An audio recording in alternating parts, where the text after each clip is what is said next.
Hello guys, welcome to Sumanth talks. అయితే మరి తారక్ అన్న బర్త్డే దగ్గరలో ఉందన్నమాట. మరి ఇప్పటి వరకు ఏ ట్వీట్ కానీ అనౌన్స్మెంట్ కానీ రాలేదు ఎందుకు అని చెప్పి ఫ్యాన్స్ అయితే కొంచెం వర్రీ అవుతున్నారు. అయితే వీడియోలో మాట్లాడుకుందాం. ఫస్ట్ వార్ 2 కోసం మాట్లాడుకోవాలి గైస్. తారక్ అన్న బర్త్డేకి అసలైన ప్లానింగ్ ఏంటంటే వార్ 2 నుంచి. సో కరెక్ట్గా మనకి 1 నిమిషం 30 సెకండ్లు ఉండేటట్టు ఒక స్పెషల్ వీడియో వస్తుంది.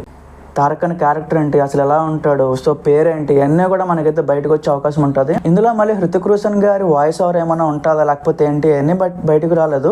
బట్ తారక్ అన్న నుంచి ఒక ఇంట్రడక్షన్ వీడియో అయితే మే 20వ తేదీన మనం ఎక్స్పెక్ట్ చేయొచ్చు అనమాట. దానికి సంబంధించి అఫీషియల్ అనౌన్స్మెంట్ కూడా మే ఫస్ట్ వీక్లో అయితే మనకి ఇస్తారు గాయ. ఇదిలా ఉండగా మరి ఎన్టీఆర్ నీల్ నుంచి ఇంకేమైనా అప్డేట్స్ ఉన్నాయా అని చెప్పి ఫ్యాన్స్లో డౌట్ ఉంది. అది కూడా చెప్తాను గైస్. ఎన్టీఆర్ నీల్ అనేది చాలా పెద్ద ప్రాజెక్ట్, ఒక ఇంటర్నేషనల్ ప్రాజెక్ట్ అనమాట. సో మొన్నే షూటింగ్ స్టార్ట్ చేసుకున్నారు. తారక్ గారు కూడా కొన్ని రోజుల క్రితమే ఇంకా అయితే షూటింగ్లో స్టార్ట్ అయ్యారు కాబట్టి ఒక ఫస్ట్ లుక్ వచ్చే అవకాశం ఉంది, కానీ కంప్లీట్ వీడియో కానీ టీజర్ టైప్ కానీ ఏది వచ్చే అవకాశం అయితే లేదనమాట. సో ఇదైతే ఫ్యాన్స్ దృష్టిలో పెట్టుకోవాలి. సో మళ్ళీ ఎక్స్పెక్టేషన్స్ పెంచుకోకండి గైస్. ఖచ్చితంగా వార్ 2 నుంచి అయితే వీడియో ఇంకా ఫిక్స్ అయిపోండి. ఎన్టీఆర్ నీల్ అవకాశం ఉంటేనే అది కూడా ఫస్ట్ లుక్ వస్తుంది, లేకపోతే అది నుంచి కంప్లీట్గా జస్ట్ విషెస్ లాగా వస్తుంది, ఇంకేం రాదు. ఏదో వర్కింగ్ స్టిల్ అలా రిలీజ్ చేసి వదిలేస్తారేమో, మరి తెలియదు.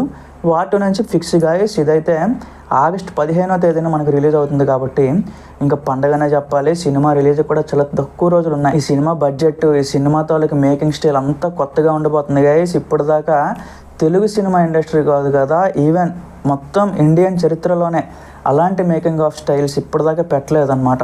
సో ఎక్కడెక్కడి నుంచో హాలీవుడ్ నుంచి ఎక్కడెక్కడి నుంచో తీసుకొచ్చారు కొరియోగ్రాఫర్స్, ఈ fight masters. One of the unique action scenes అయితే ఈ సినిమాలో ప్లాన్ చేశారు. తారక్ అన్న అయితే యాక్షన్ ఇంకా ఎరగొట్టేస్తాడు అనమాట. హృతిక్ రోషన్ గారు ఈక్వల్గానే ఉంటుంది, బట్ వీళ్ళిద్దరు కాంబినేషన్ వచ్చే సీన్స్ మాత్రం ఇంకా అంతే గైస్, ఇంకా థియేటర్లు తగలబడిపోయి ఖచ్చితంగా తారక్ అన్న కెరీర్లో వన్ ఆఫ్ ద బెస్ట్ మూవీగా నిలిచిపోయే అవకాశం అయితే ఉంది. సో చాలామంది ఏంటంటే ఇది సైడ్ రోల్, సైడ్ క్యారెక్టర్ అనుకుంటున్నారు, బట్ కాదు. ఇది ఒక మల్టీ స్టారర్ సినిమా. ఇది తారక్ గారు అంత ఈజీగా ఎలా ఒప్పుకుంటారు చెప్పండి? అంత హై స్టార్డమ్ ఉన్న హీరో సైడ్ క్యారెక్టర్ అంటే ఎందుకు ఒప్పుకుంటాడు? కానే కాదు. ఇదేంటంటే ఈక్వల్ ఇంపార్టెన్స్. హృతిక్ గారికి అంతే ఇంపార్టెన్స్ ఉందో తారక్ గారికి కూడా అంతే ఇంపార్టెన్స్ ఉంటుంది. సో అన్ని డీటెయిల్స్ ఈ సినిమాకి సంబంధించి చెప్తాను గైస్. Stay tune.